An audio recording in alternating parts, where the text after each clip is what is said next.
Retro. Hey, this is Lauren Mary Kim, and I'm the stunt double for Ahsoka Tano in Clone Wars and the armorer in The Mandalorian. You're listening to Dennis and Jay on Podcast Stardust. This is the way.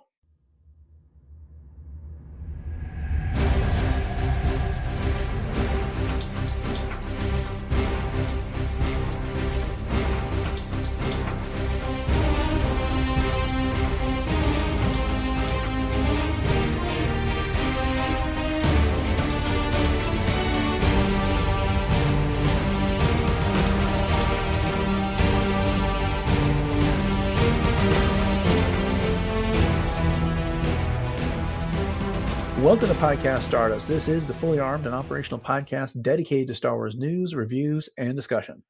I'm Dennis Keithley. And I'm Jay Krebs. And this episode will feature part 2 of our discussion of Alexander Freed's Reign of Empire, Mask of Fear. But before we dive into that, Jay, remind everybody where we can be found on social media. Absolutely. You can very easily find us on our links at Facebook and Instagram at Podcast Stardust.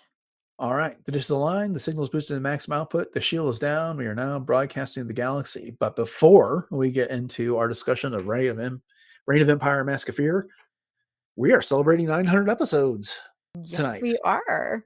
Jay, how did we possibly get to 900 episodes? We have been grinding for over 5 years, and, it's been quite a ride, as I always say. But, I tell people about our podcast. And by the way, thank you all for listening and welcome to our new listeners, because I do know that we have some new ones out there. I've been talking to some new listeners here as of late. And, we just are very dedicated to our craft, I guess you could say. And, as you always say, it's our appointment Star Wars every week.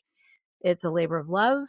I have to tip my hat to you, Dennis, because I always say you do most of the heavy lifting around here. And it's true, because you do amazing notes. I mean, if our listeners got a chance to see the notes that Dennis puts together, they are amazing. And, but we just have a lot of fun doing it. And we've been so blessed to have so much content from Star Wars that gives us things to talk about and visit and revisit. So hopefully we're going to be around for 900 more. Oof, I can't imagine. That's a lot of Star Wars talk. Yeah, but yeah, no, I hope so too. I hope that Star Wars keeps giving us enough content that we can continue to do this. I am been amazed how we've never really run out of things to talk about here. Occasionally we end up in the end of a week where we want to talk about news and there isn't any, but we always find something to pivot to because there's no shortage of Star Wars topics out there. And Lucasfilm and Disney have been doing a great job over the past several years of giving us more and more things to talk about, whether we've enjoyed it or been indifferent about it. There's always been something.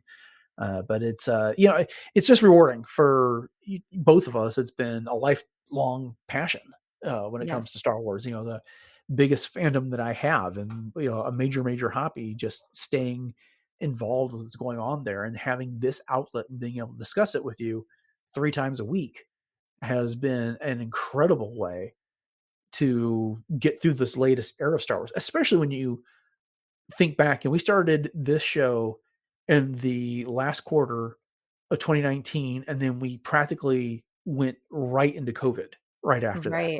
Mm-hmm. And it was such a lifeline during that time, something to break up the monotony of the week to week, every day being the exact same thing, because we weren't going anywhere. We're just working from homes and, maybe going to get groceries and the like, but having this type of thing to look forward to was so huge then.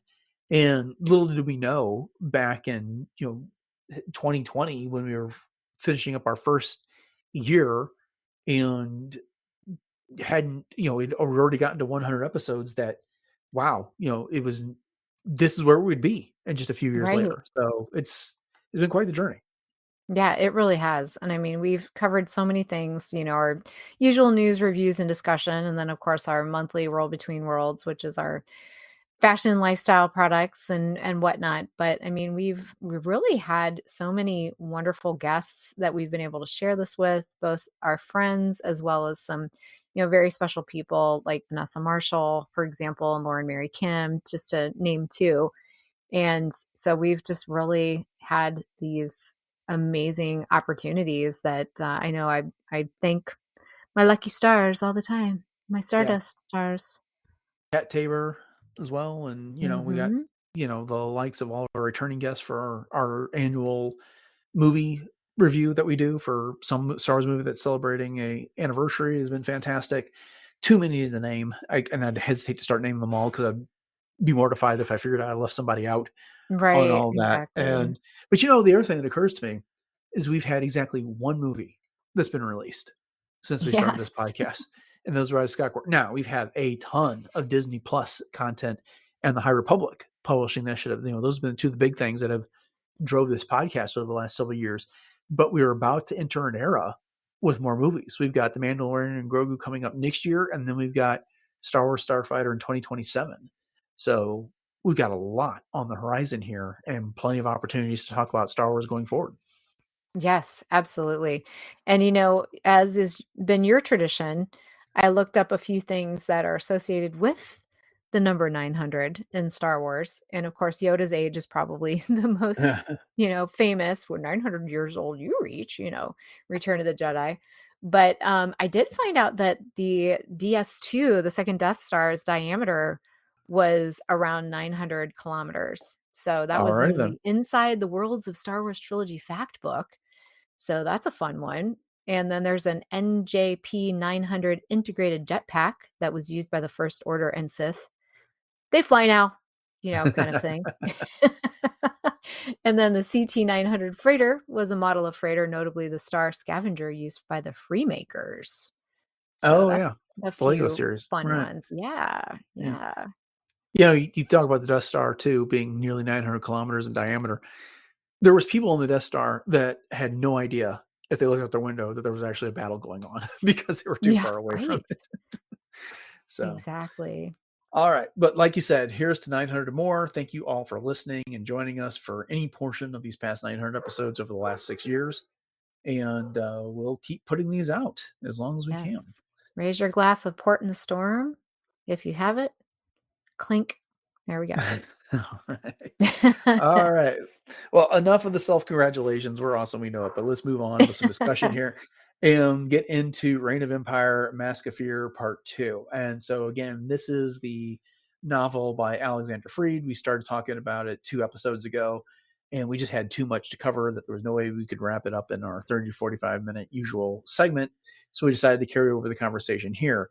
Again, just as a reminder, this book takes place in the days and weeks right after Order 66, when the Republic fell and the Empire took its place. In the last episode, we largely talked about Mon Mothma and her role in the book. We talked about the planet of Io Dejuritz, which is the kind of the older version of Coruscant that is now a galactic heritage world and is fossilized.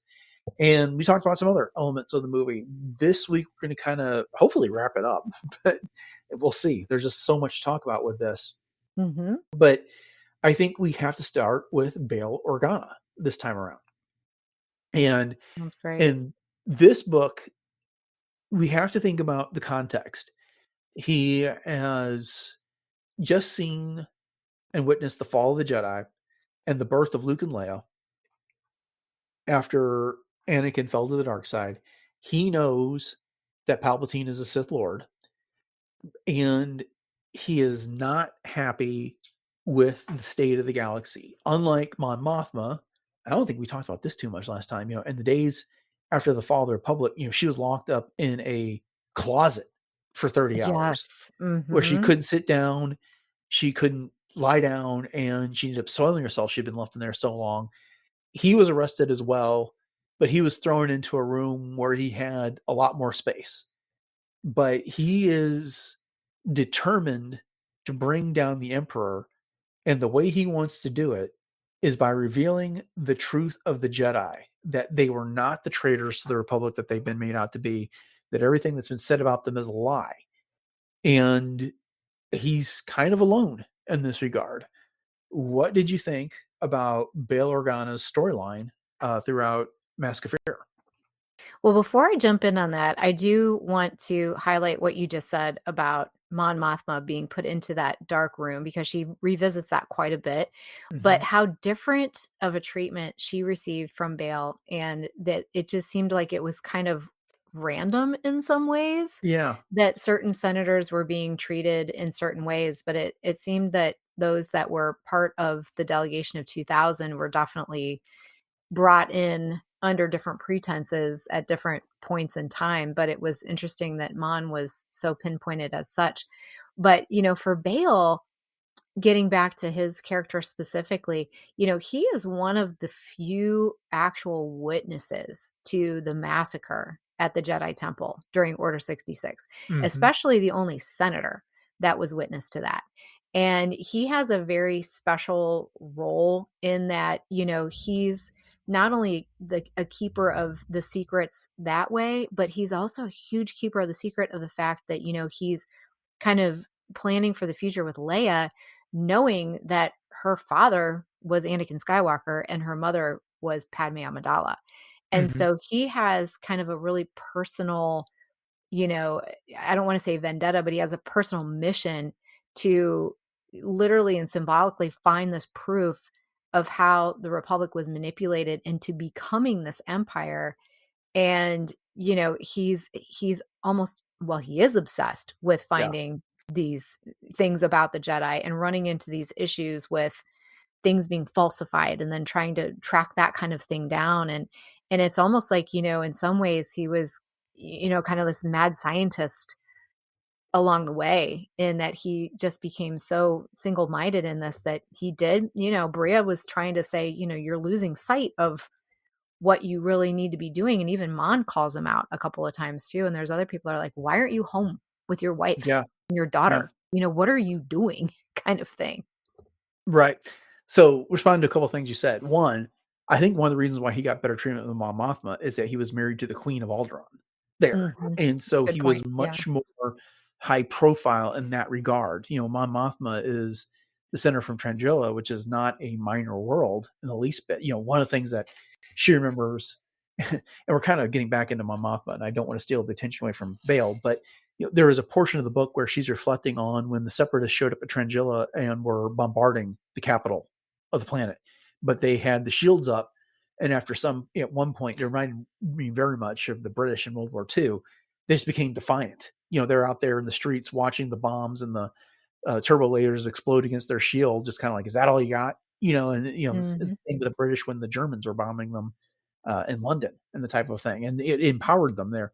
But with Bale, it's he knows all the secrets, but he's in this position like you were talking about. He can't just come out and say anything. He has to be careful about this. As driven as he is protecting the secret that Leia is Padme and Anakin's daughter in all of this. And it's notable that Darth Vader is not even mentioned in this book. The galaxy Right. does not know about him yet there. And Bale doesn't even know that Anakin survived at this point. All Right. his thoughts are always with Padme, and he's still thinking in some ways of getting justice for all the Jedi, including Anakin, because of the way they were manipulated by the Empire and all of this. And so he's going through all of the documents that the Imperial Security Bureau, the ISB, has given him that have been falsified, that they're complete forgeries.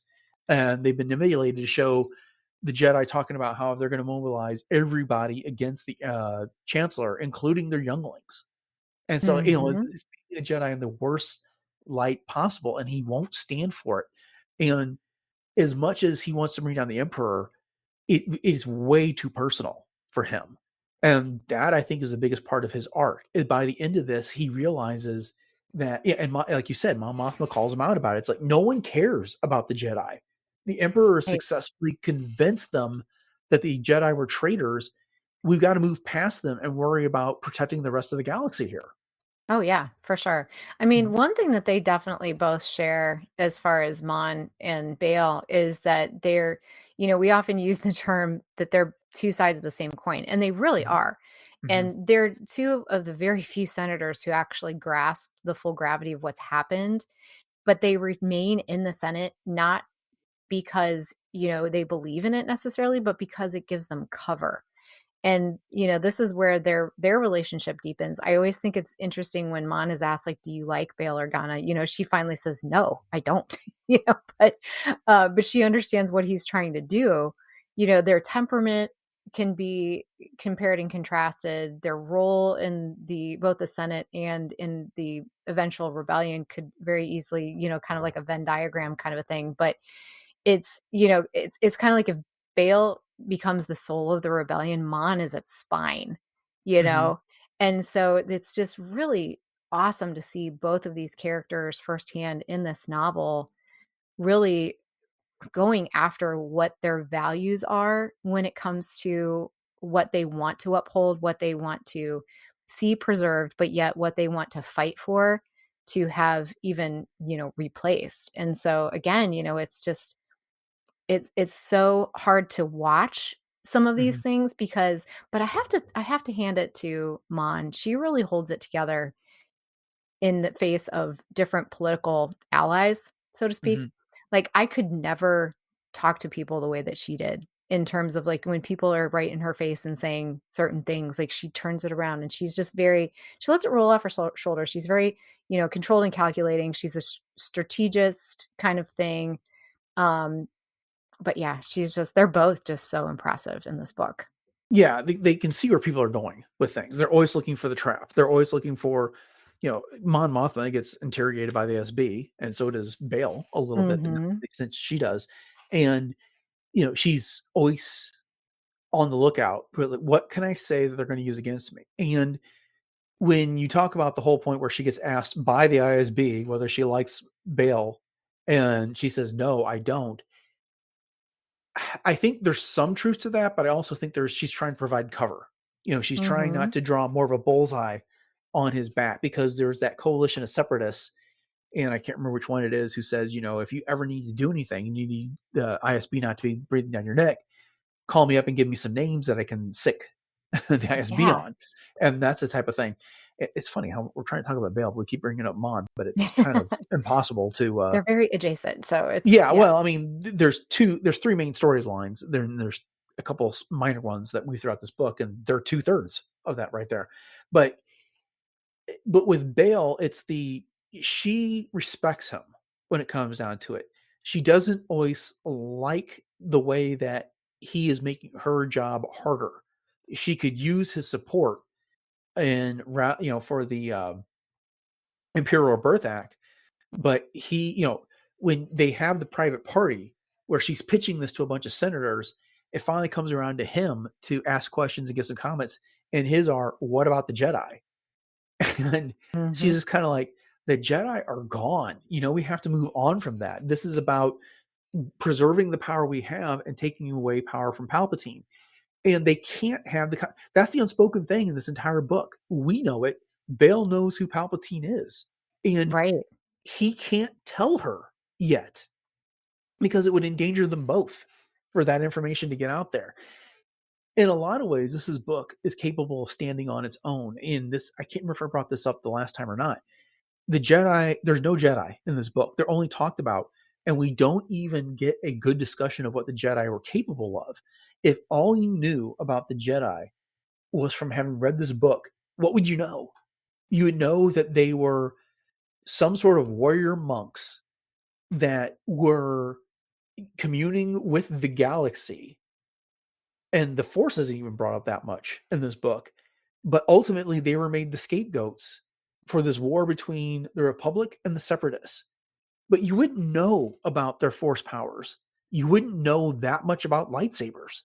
You wouldn't know about how they, could commune with the Force and have visions and the type of things. You wouldn't even understand Anakin's fall on this. And I think that was actually a really intelligent decision of this Mhm. book to kind of make them legendary.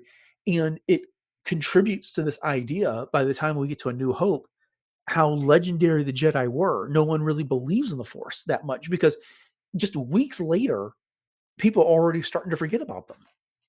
Right, right, and I think, your answer to what would people know about the Jedi, ironically, and I've been waiting to talk about this, it's Mon Mothma's little speech or, monologue, if you will, to Soujen that answers that question. Because this gave me chills, and I flagged a couple of things. And when she's talking to Soujen about this, she was talking and saying the Jedi were not gods. They were not perfect. They wore blindness like a badge. They served a republic that was rotting beneath them, and they refused to see it. They believed their order could not fail, or fall, so it did. And then she goes on to talk about the Jedi saved me once, not with their blades, but with their choices. They died because they were human in a galaxy that demanded monsters. They didn't die because they were corrupt. And Yeah. so, I just think that there were and she even says, she says something along the lines of, I won't let that happen. Let me go back. It says, if she says to Soujen, if you want to kill what's left of them, their memory, their name, but if you do, you're helping Palpatine finish what he started. He didn't just want them dead. He wanted them unmade, rewritten as tyrants and traitors so no one would remember what they tried to be. I won't let that happen.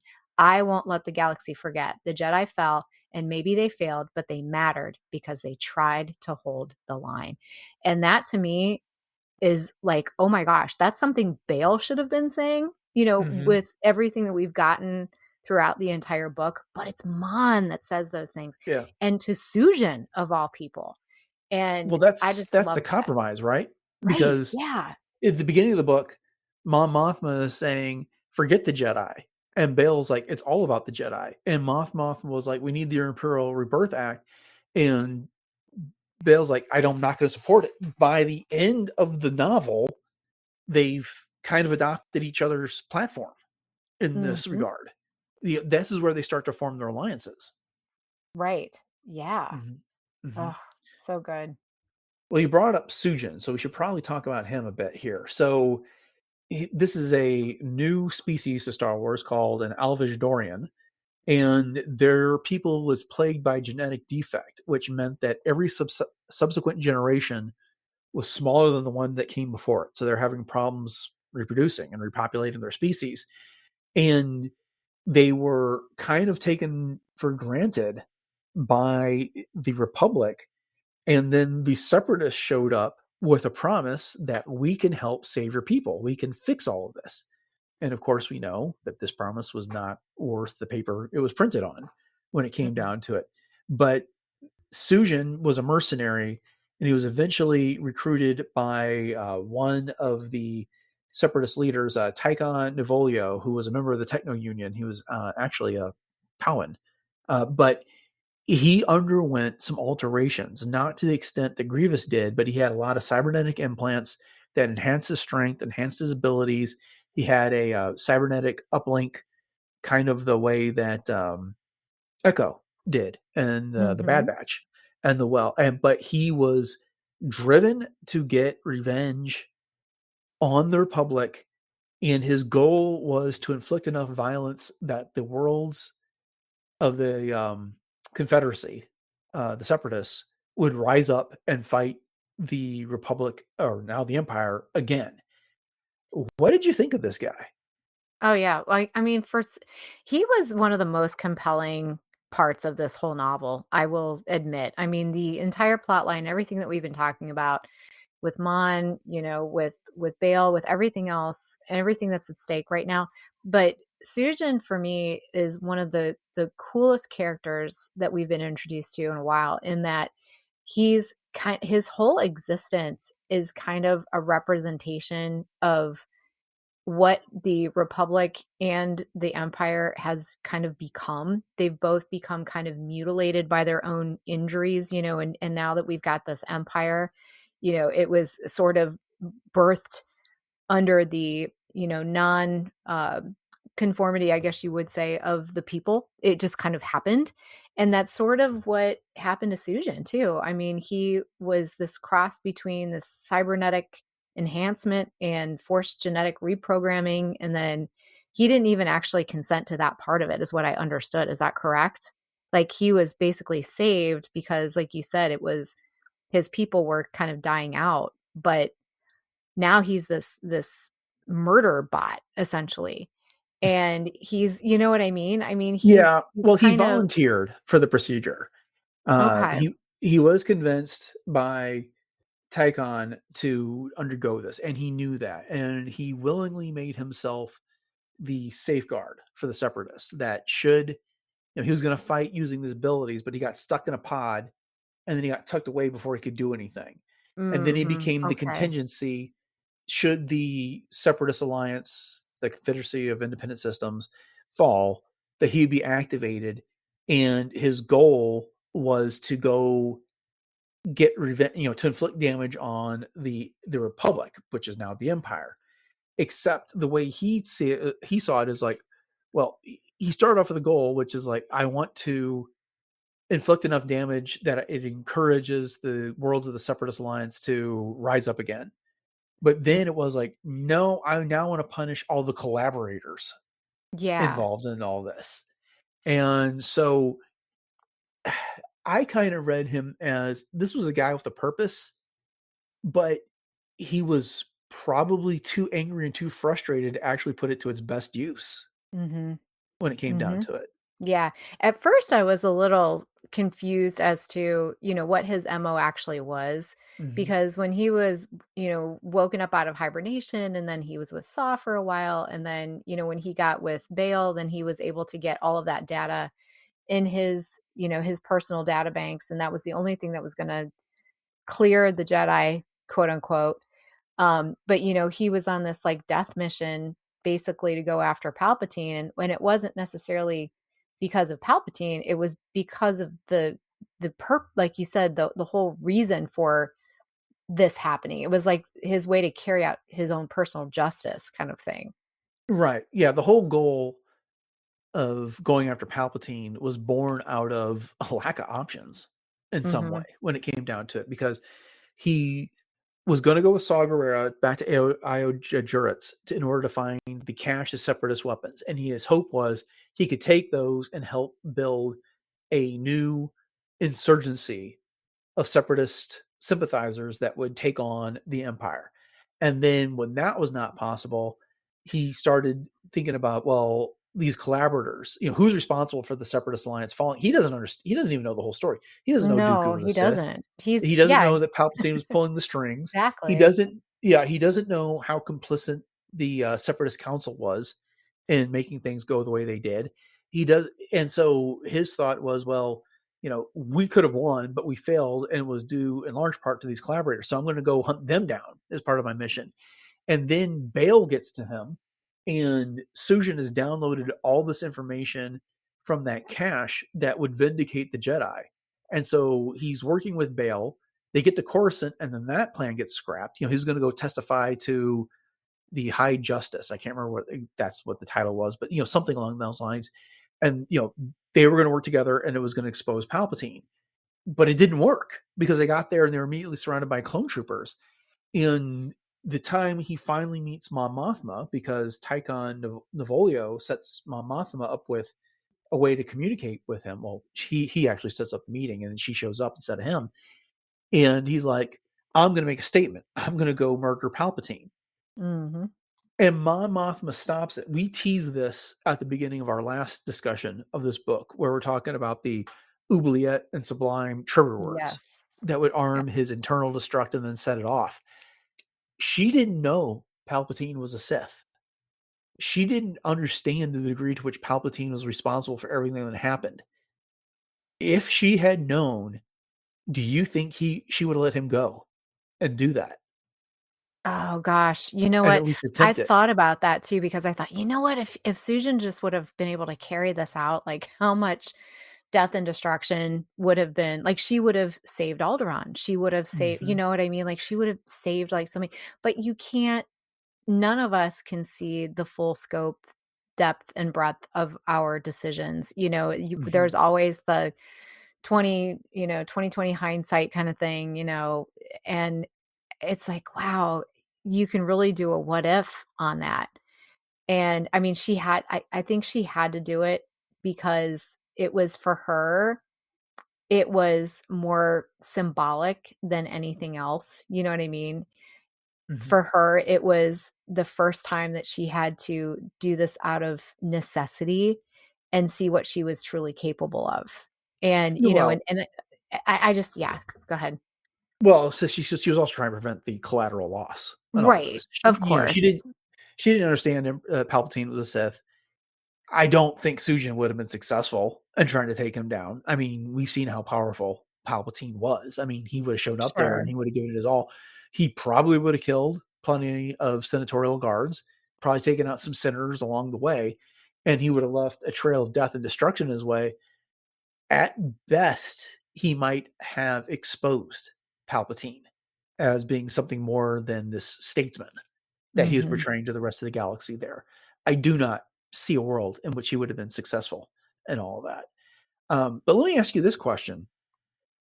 Does this jive, her choosing to use the oubliette word to arm his internal self-destruct, and then 5 minutes later, the sublime trigger word to set him off, and kills him, does this jive with what we know about Mon Mothma and Andor?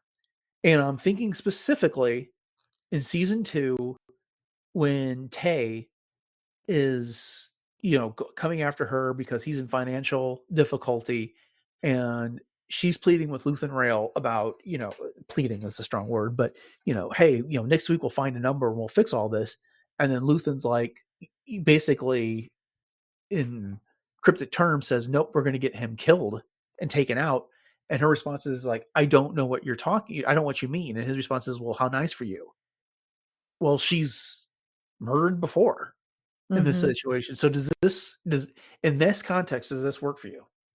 Well, I don't know if Luthen actually knows that she ever did that. That was kind of a real hush hush sort of a thing. And I'm wondering too, I mean, yes and no, I guess to answer your question, because part of it is I think Mon is always going to hesitate when violence is necessary. And I think, it's pretty evidenced by when Cassian was trying to get Mon out of the Senate in Andor series, when he shot her driver, she was mortified. You know, Mhm. it's not the first time she's seen someone be killed, but I think with every step, Mon feels that she's losing maybe a little bit more of her humanity, and so I think the symbolism of that matters more to her than the actual act of it, and so I think, for her with Tay, it's kind of like, "Oh god, here we go all over again," sacrificing someone for the greater good. And so it's becoming one of those things where you're stepping a little further every time, you're getting more and more into the muck. Mhm. And as much as Mon hates it, every time she knows that it's also maybe somewhat necessary, regardless of the inner monologue that she has of trying to combat it, or even the external dialogue that she has with someone like Luthen. Yeah. It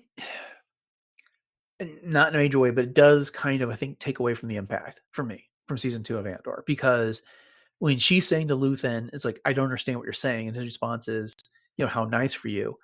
There, what's not said is there is an innocence to Mon Mothma Mhm. there in that Yeah. regard, that they aren't sacrificing people, that they aren't having to make decisions like that.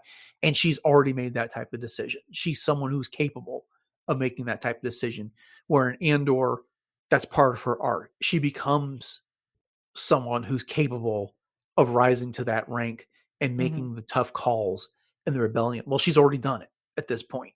Mhm. So for me, that's a little bit of a drawback here. Not a major one, but it is what it is in that Oh, I can regard. see where you're going with that. Yeah, Yeah. absolutely. All right. Well, we're starting to run out of time. So there's two things I want to talk about real quick. One, Saw Gerrera. He doesn't have, excuse me, as big a presence as I would have liked in this novel, especially since the Reign of Empire series was billed as basically telling the story of Mon Mothma, Bail Organa, and Saw Gerrera as we lead up to the events of Andor, Rogue One, and A New Hope.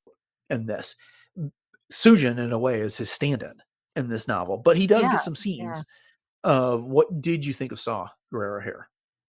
Well, he's kind of in that limbo state, I guess you could say, between obviously where we see him in Andor and what we saw of him in the Clone Wars. And, you can get the sense of urgency from him, but yet he's also obviously gone through a lot of trauma. and he's definitely very extreme. I mean, so it was kind of like, when the whole thing with the dam happened, it's like, oh, okay, this isn't the first time that he's tried to, commit genocide, even though he didn't Mhm. kill like the entire population. Well, there's no But, one on you know, Eogods. I mean, that right. was a ghost world. So, But still, I mean, it was still like he was willing to, you know what I mean, like just yeah. decimate whatever he needed to. But I think his role in this book is kind of multifunctional. Mhm. He's this force that he interacts with both Sujin and Mothma to an extent. And he's kind of serves to, I think, kind of backlight the limits of everyone else's ideology. You know what I mean? Mhm. So, because he sees what Sujin could have become. He kind of admires Sujin's clarity in some ways. He's kind of a challenger to Mon, as he often is in the future, and it's understandable now why Mon says, "Oh, he's an extremist," kind of thing. Right. But yeah, I mean, he's also seen, as far as like Bail is concerned. Bail, I think, respects Saw's sacrifices, but he also fears his methods. Mhm. And so, I don't know, Saw is kind of like this tipping point in the entire thing, and he's sort of a bridge between all of these other characters, but yet he doesn't really have his own arc, so to speak. Yeah, tipping point's, like, I think the right phrase. It's he was at a tipping point, and I think this book put him over. Because especially if you think, the context of season 2 of Andor, and we see kind of how he's dipped into some madness with, what's the name of the gas, that he kind of like sniffing. Oh, yeah, Yeah, in that yep, point. I'll think of it. Mhm. None of that stuff has apparently happened yet because, Mhm, in season 2 of Andor, and maybe he was lying. I mean, I wouldn't put that above him, but, he's talking about how, they're mining that gas, they were in those fields, and, his clothes and everything disintegrated him into rags. He was a prisoner of the Empire. He's not a prisoner here, and at no point prior to this was he a prisoner of the Empire doing this work. So that's something that'll have to be worked out along the way. But he made the tough decisions. He was trying to create this group of partisans, and they didn't have all of their directions and all their decisions made at that time about how they were going to fight the Emperor, where they're going to fight the Empire, and when, and the type they're going to do it. But when things went bad on Io de Juritz, Bale used that for his advantage, and then Saw embraced it, which is, this old heritage world that people are not even allowed to land on anymore, that is preserved for antiquity. It has nothing to do with the people today and their rights and their lives and their freedoms. And he was totally willing to sacrifice it. And, Mon Mothma and Bail Organa were aghast over those type of mhm. decisions there.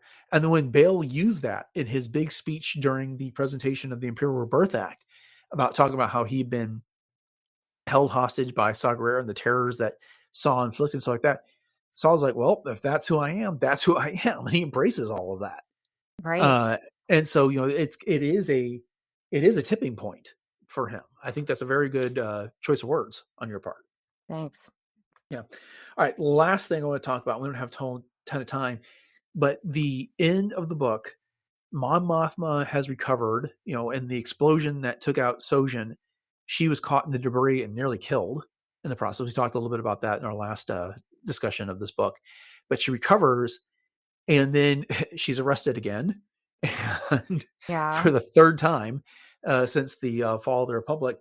But she's taken on a ship with a fresh change of clothes out of the hospital, and she meets with Masameda, who is the vizier for Emperor Palpatine. The big blue-skinned alien. The species escapes my mind at the moment, but it's not important. And he takes her to this planet where they are building Center One, which is part of the Emperor's century plan. And the whole point of this is to imprison dissidents and reprogram them so they become adherents to the Emperor's vision for the future. And it just so happens that this is what Saw Gerrera attacks at the end of the book. And Masamune just kind of brushes it off. It's like, yeah, we got 5 more of these under Yeah. construction right now. Yeah. And so, to the extent that Mon Mothma had any illusions over what or who Palpatine was, they get obliterated in this moment. Oh, yeah.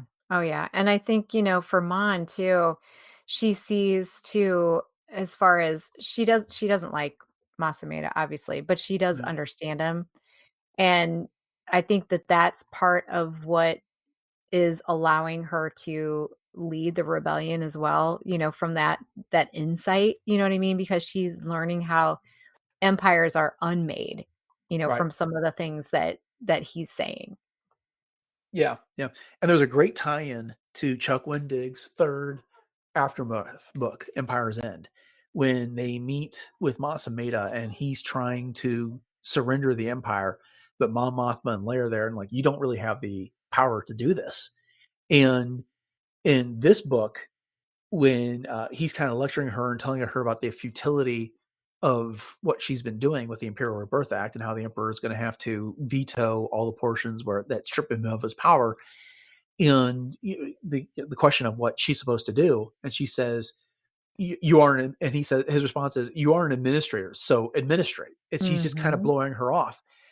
And then when we get to Aftermath in that third book, and they're meeting with Masameda, and he's again trying to surrender the empires and then like seek asylum with the rebellion, she refuses, and her retort to him is, "You're an administrator, so administrator." Completely throw those words right back in his face. Oh, I didn't realize that. That's awesome. Yeah, I thought that was That is absolutely great. What a fantastic. great bridge.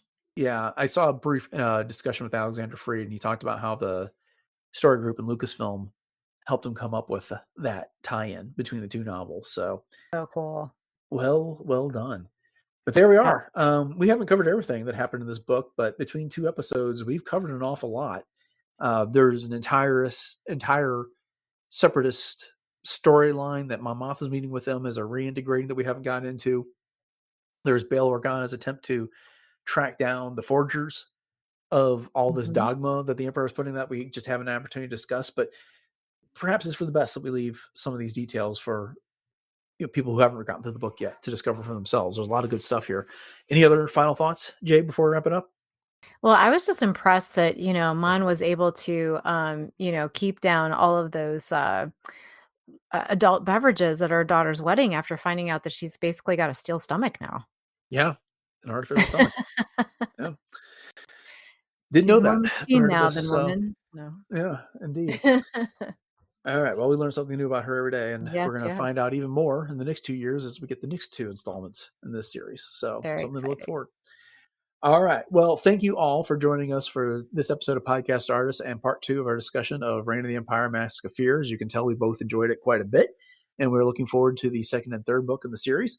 And we hope you enjoyed our discussion. And if so, and you want to make sure you get our future discussions of the Reign of Empire series, then make sure you hit that subscribe button on your podcatcher of choice.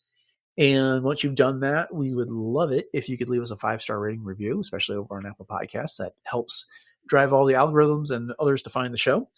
And after that, one step further, if you want to find even more coverage of Star Wars novels, head over to Zap.com. That's the best place to find the entire catalog, including all previous 899 episodes of the show. Jay, you want to go ahead and remind everybody what they can do after checking out RetroZap, where else we can be found around the internet and online? Absolutely. So we are very easy to find. You can find us on Facebook and Instagram at Podcast Stardust. And you can also check out all of our Pinterest boards. So we have tons of ideas for everything Star Wars over there. And we also have our two YouTube outlets, which is YouTube and YouTube Music. So head over to both of those, like, subscribe, and share those out. And we're also on every other streaming platform known to the galaxy. So that's it, also including places like Spotify and Audible. And then you can also check us out on our TeePublic store. So if you are in need of a closet refresh, maybe you need some new clothes for the summertime, you can head over to TeePublic, and the link to that is in our show notes. And in addition to apparel, you can always find some home goods. And we have 7 different show logos available on all of those items. And if you do happen to snag something, please take a picture and tag us, because we love to see where those things are out in the wild. So again, that link is in our show notes. All right. What's the latest in cosplay? All right. Well, you can always catch me on my Instagram, which is at j.snipscosplay. And right now, a little quiet on the cosplay front, but we'll see what the rest of the summer has in store. But if you'd like to check out some of my past works, you can see me as Ahsoka, the fourth sister, two different versions of Hera, as well as my original concept Mandalorian based on Tahiri Vela, and some other fun things as well, both Star Wars and non-Star Wars. So again, that's at j.snips cosplay.